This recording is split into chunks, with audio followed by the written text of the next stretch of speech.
seguir con este tema precisamente para escuchar a Carla Mote, porque el alto comisionado de los derechos humanos de la ONU ha señalado que las y los periodistas necesitan protección, no ataques de las autoridades. Llama a cumplir con su obligación de garantizar su seguridad al gobierno de México, que encabeza el presidente Andrés Manuel López Obrador. De lo contrario, no solo contribuye a la autocensura, sino que fomenta la violencia contra los medios. Y de hecho, hoy señalaba más temprano, Carla, que lo que parecen o se venden como reportajes del New York Times, en realidad son una sarta de opiniones, porque la jefa del buró del New York Times en México escribe una sarta de opiniones, que desde las mañaneras se ataca a los periodistas, que en el quién es quién presuntamente se destapan las mentiras desde medios y personajes del sector periodístico. Es un sesgo el que ya tienen para escribir estas cosas. Pero bueno, definitivamente el atentado contra Ciro Gómez Leiva, como en su momento el tema de Loret de Mola, con mucho respeto, hay grandes diferencias y yo no voy a entrar aquí que si el autoatentado fue un ataque contra Ciro Gómez Leiva, mientras las autoridades no digan lo contrario, yo no soy la autoridad, que las autoridades lo lleven hasta las últimas consecuencias, pero vaya que si le ha servido a la oposición mediática y a la oposición política para atizarle al presidente hasta atreverse a pedir que cancelen las mañaneras. Dios mío, Carla. Es que este es un gran tema. Primero,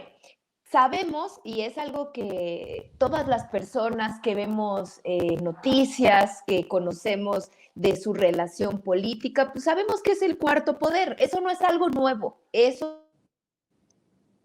es algo que todos los periodistas lo estudian. En mi caso como historiadora, pues también cuando estudiamos un periódico de hace 100 años, tenemos primero que saber quién era el editor, cuál era su línea editorial, etcétera. Es decir, los medios de comunicación también participan del juego político porque tienen una línea editorial, eso es muy claro, y lo que sucede es que yo de nuevo con mi tema del neoliberalismo, lo que pasa, se acentúa, digamos, en este momento, es que la política se presume como una cosa que es técnica y de conocimiento, que es lo que le llamamos tecnocracia, y en este marco se supone que hay medios de comunicación que tendrían que responder a esta misma lógica como si fueran neutrales. Entonces, sí se presentan de esta forma, pero una cosa importantísima para las ciudadanas y los ciudadanos es aprender a leer cuál es la orientación política de todos los medios de comunicación. Lo que pasó desde el minuto uno del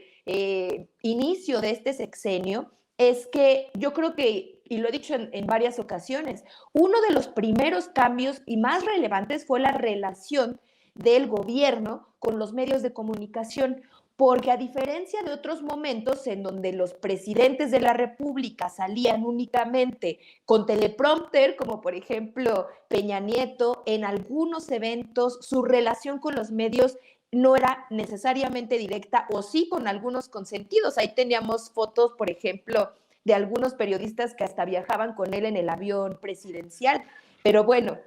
las mañaneras lo que implican es que haya una relación directa con los periodistas y además que es un ejercicio continuo del presidente de la República y que implica quitar un poco de ese poder omnímodo que tenían los grandes medios corporativos, porque también hay que decirlo, hay una gran diferencia entre los pequeños medios y los periodistas, digamos, de a pie, que no tienen estos grandes reflectores, con periodistas que fueron consentidos de las arcas públicas durante décadas. Ahí tenemos a Ciro Gómez Leiva, a Loret de Mola, en su momento al llamado teacher López Dóriga, etcétera, etcétera.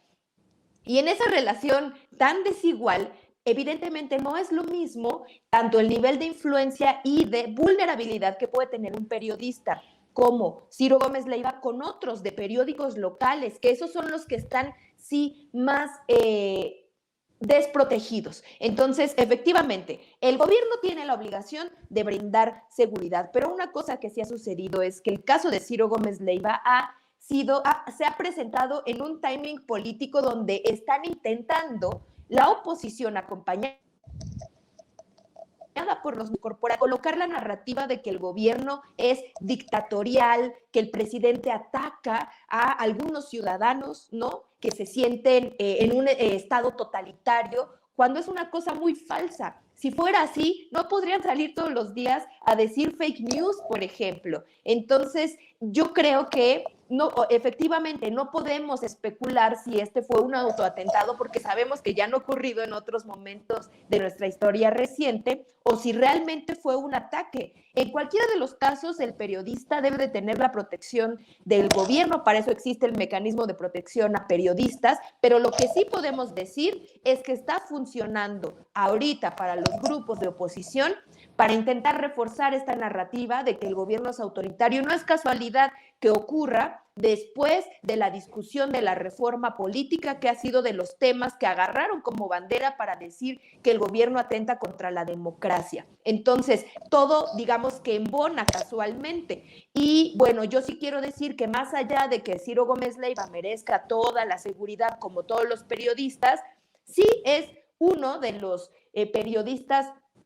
que podemos decir que tienen muchísima cola que les pisen y sobre todo que operan en favor de estos poderes fácticos corporativos, y que pues eso dice mucho de lo que tienen por ética periodística y por labor periodística. Entonces, qué vergüenza, la verdad, de los abajofirmantes con un comunicado tan excesivo como el que publicaron, acusando al gobierno y al presidente de la República e incluso exigiendo el fin de las mañaneras, cuando ese ha sido un mecanismo de democratización y también de politización, porque muchas personas aprendemos todos los días de muchos temas y también de leer bien los medios de comunicación gracias a que el presidente todos los días está hablando en estas conferencias. Entonces, pésimo por todas partes, y esperemos eso, las noticias y lo que digan las autoridades respecto a este caso.